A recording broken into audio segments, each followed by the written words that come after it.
Charlie Sponsel is used to flying down hills on his mountain bike, but he's facing an uphill climb now to get the city to reconsider a plan to remove biking trails inside Riverview Park. Do mountain bikers create more wear and tear than hikers?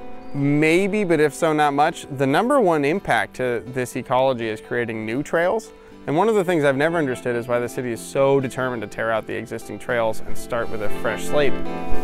We recently walked those trails inside Riverview to show you what it looks like. I think that most of the people who are concluding mountain biking has a huge negative impact here have never actually been out to the woods here. The trail bed that we're on right now was cleaned up. There was significant trash and camps from people experiencing homelessness. And one of the things that had to happen before this trail corridor was opened up was bags and bags and bags and bags of trash was cleaned up by mountain bikers and carried to the top of the woods.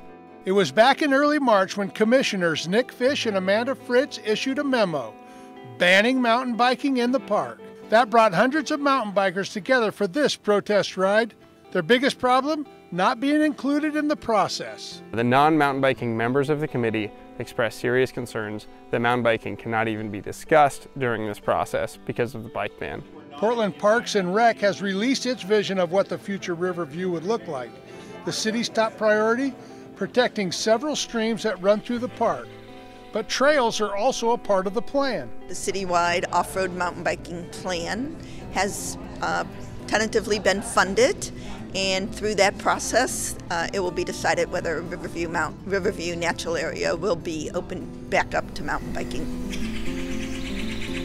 The problem, says mountain bikers, is most of the existing trails inside the park would be taken out, and new trails would go in. None of them would follow the natural terrain downhill. And then there are simple trail design things that filter certain user groups into certain trails without having to use rules at all.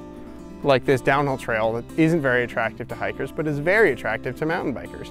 It keeps people separated, giving them a safe place to do what they want to do in nature. Sponsel says major cities like Seattle, Sacramento, Salt Lake, and Minneapolis have urban mountain biking areas, and Portland can too. I think a lot of people don't understand how multi-use trail systems can work because there is no example of it in Portland, unfortunately. Not so, says city leaders. In the city of Portland, we do have some wooded area open in Forest Park and at Powell Butte. We just actually rebuilt the trail system at Powell Butte, and most of the trails there are open to mountain biking. We just want to continue to ride the trails that have been here for decades. We want to do some basic things to make the trails more sustainable, and we want everyone to be able to enjoy Riverview and nature in a peaceful, compatible way.